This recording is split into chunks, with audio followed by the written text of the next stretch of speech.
Ofta så jobbar vi väldigt hårt mot klockan och många patienter behöver bokas in och då är det ju lätt att det tummas på saker som inte ska tummas på. Ja men hej Fredrik, vi undrar var du är någonstans. Du hade tid här för 5 minuter sedan. De flesta vet nog vad en fysisk arbetsmiljö innebär. Det är rummet, ljudet, ljuset och utrustningen vi använder. Men det finns också något som kallas organisatorisk och social arbetsmiljö. Det handlar om hur vi organiserar och kommunicerar i arbetet och hur vi umgås och påverkas av kollegor och chefer, både direkt och via digitala kanaler som e-post och chatt. Det kan hända även det bästa. Ja, men vet du vad? Har du tid att kika på en ny tid nu? Det handlar också om våra patienter.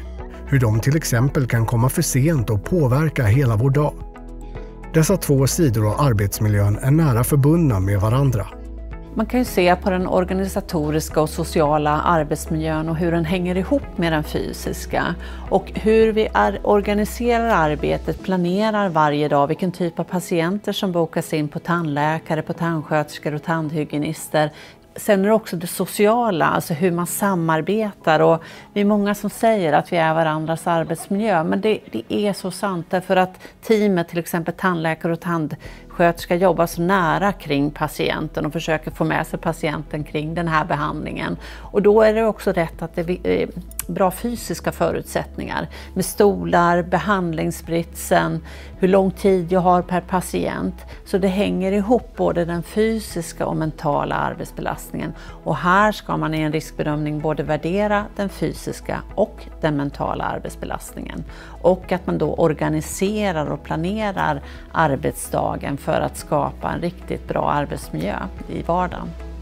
En viktig balansgång är den mellan krav och resurser. Höga förväntningar från patienter och tidspress kan skapa stress. Utan tillräckligt med stöd och samarbete i teamet ökar risken för ohälsa. Att balansera dessa krav med tillräckliga resurser är avgörande för en sund arbetsmiljö. Jo då, det har varit lite fullt upp idag, men det är vi bara glada för. Välkommen! Ja, att hitta en balans där är ju svårt, och det är väldigt viktigt att vi har en klinikchef som är lyhörd för det. Att få friheten till exempel att styra över sin egen tidbok är ju en jätteviktig del i det här. Jag känner ju patienten, jag vet att här, Agda 85, hon behöver jag ha längre tid på för hon har svårt att ligga ner. Vi behöver vara halvsittandes, så då behöver vi kunna ta en längre tid där i tidboken. Så att det inte är så toppstyrt. Pressen att vara lönsam kan öka stressen markant för både chefer och personal. Det är ju sant att det finns ju ett krav på oss. Vi jobbar ju med timintäkter och vi har ju material och personal som kostar. Men jag tycker att det är också viktigt att vara tydlig. Jag i min tur har ju en chef och vi har en vd för företaget och det finns en styrelse som har krav på oss.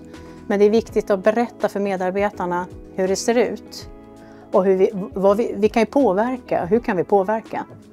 Så det är viktigt att vara transparent, tänker jag, kring ekonomin, kring budget. En annan viktig del av den organisatoriska och sociala arbetsmiljön är arbetsklimatet.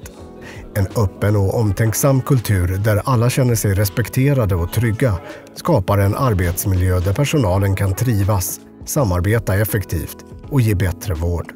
Där är ju kommunikationen avgörande, och att ha högt i tak och en trygghet och kunna prata om arbetsmiljön, för det är lätt att man inte vågar säga om det är någonting som händer, om jag har skurit mig, så kanske det är jag som känner skulden. Men i den här miljön där vi har alla de här elementen så är det sånt som händer. Och då är det så viktigt att det lyfts upp, och vad kan vi göra åt det? Det goda arbetsklimatet handlar ju väldigt mycket om att se varandra, stötta varandra, och också att chefen lyfter frågor. Hur har vi det? Hur funkar vi? Att vi har arbetsplatsträffar som riktigt lyfter de här frågorna. Och jag tror också det är väldigt viktigt att ställa sig själv frågan: vad kan jag göra för att bidra till att klimatet blir bra? Jag har ju inga problem att gå till chefen och prata om allt som jag känner behövs. Men det är ju alltid bara uppskattat. Det finns ingen chef som tycker att det är dåligt att man vill förbättra någonting. Så jag skulle inte säga att det är något problem. Men dina kollegor då, vad tycker du om dem? Ja, de här 2 gamla rävarna. De är okej. Att upprätthålla ett framgångsrikt arbete med organisatorisk och social arbetsmiljö börjar med engagemang från ledningen. Regelbunden utbildning, öppen dialog och hälsofrämjande insatser är några nycklar. På alla arbetsplatser inom tandvården så spelar ju självklart kompetensutveckling och konkreta utbildningar roll. Dels att utvecklas i sin profession brukar vara mycket uppskattat, att bli bra på sitt yrke. Men lika viktigt är det att få uppdaterad kunskap om hur man formar en god arbetsmiljö.